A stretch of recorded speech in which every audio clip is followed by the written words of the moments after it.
So if you'd like, I could say a bit about sexual selection. We've seen some nice examples. Perhaps the most spectacular we've seen is the great big red balloon of the male frigatebirds. And you'll be familiar with things like pheasants and peacocks, and very, very often when you see very, very bright colors, birds of paradise. Darwin and Wallace, the co-discoverer of natural selection, were both extremely interested in these bright colors. And Darwin developed what he thought of as a separate theory, the theory of sexual selection, which he mentions in The Origin of Species, but develops more intensively in The Descent of Man, his later book, which is actually, The Descent of Man is not so much about humans, it's more about sexual selection. As Darwin realized, it's not enough to survive. The whole point about natural selection is reproduction. And because individuals often compete with members of the same sex for mates of the opposite sex, anything that causes an individual to win that competition will be favored by a form of natural selection.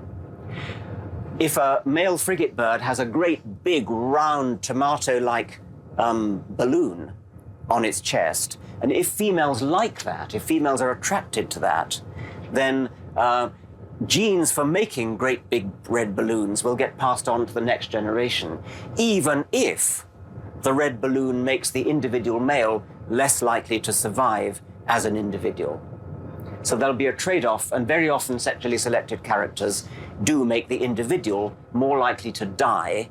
Perhaps it's more clumsy in flight. Perhaps its conspicuousness attracts predators or something of that sort.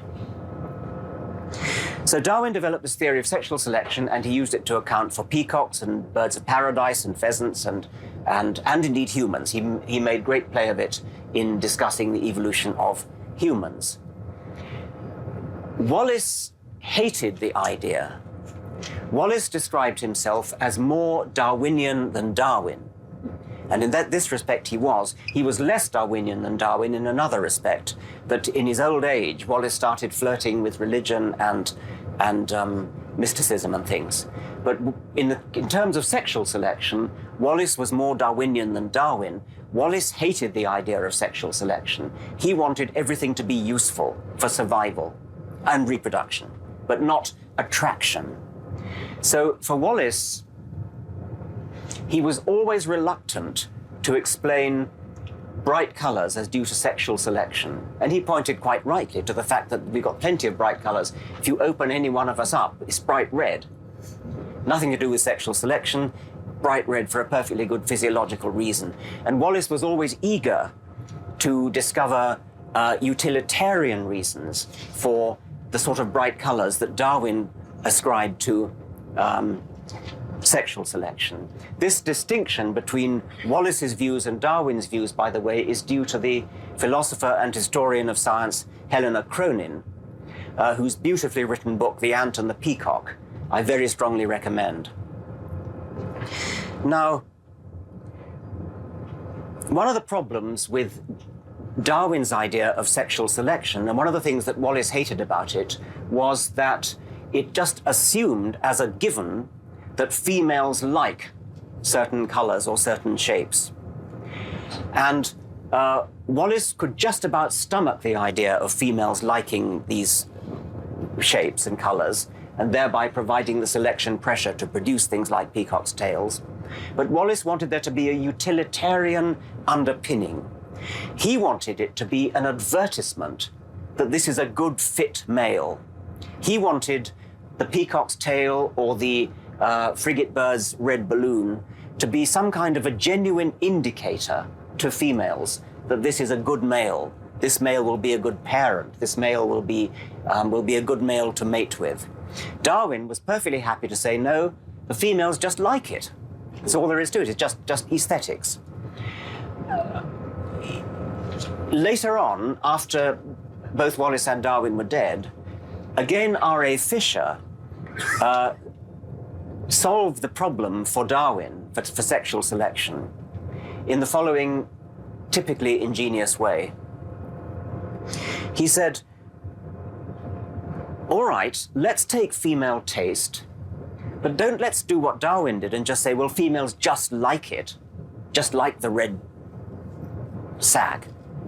Let's make female taste itself be under genetic control and subject to natural selection in its own right. So you have males with their red balloons, and you have females with their brains that may or may not like red balloons, and both the red balloons themselves and the female brains with their taste are themselves subject to natural selection. Now, Fisher then did some intuitive mathematics.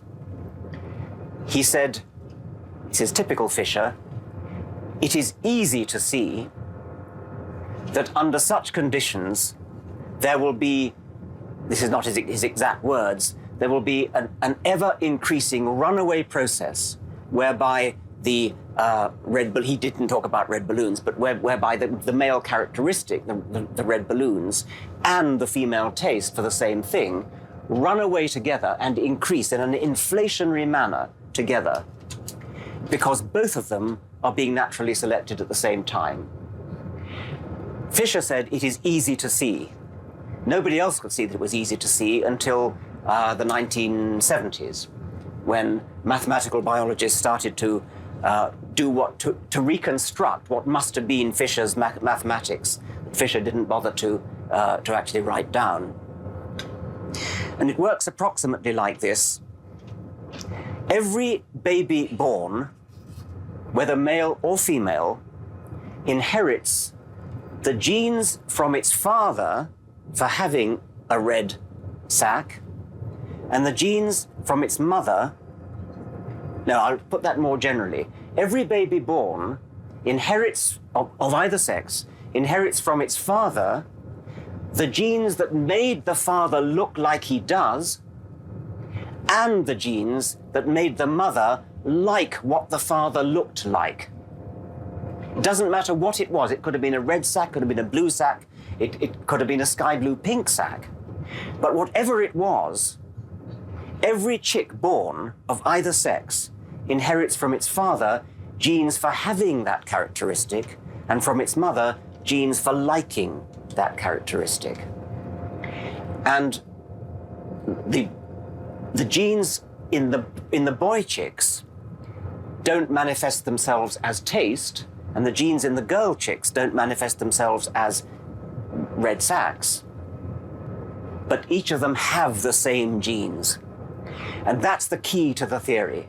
If you plug that into the mathematical model, that, under at least some circumstances, gives rise to a runaway process, an exponentially inflating process, whereby the characteristic, in our case the red sac, and the preference for that characteristic grows and grows and grows in inflating manner. It could have been anything. It could have been a green sac, it could have been a blue sac, it could have been a purple tail. Doesn't matter what it is, whatever it starts off as, that will be hooked onto by this runaway process and will go on inflating until it's brought up short by utilitarian pressures, the sheer weight of death pressures, because the thing is becoming so big and so conspicuous and so dangerous. That's one version of the model, and there are various other versions that don't have that consequence. That's Fisher's mathematization of the Darwinian theory of sexual selection, and it's probably true, at least in some circumstances. However, Wallace, you remember Wallace hated the idea. He wanted it to be utilitarian. And Wallace, too, has his modern descendants.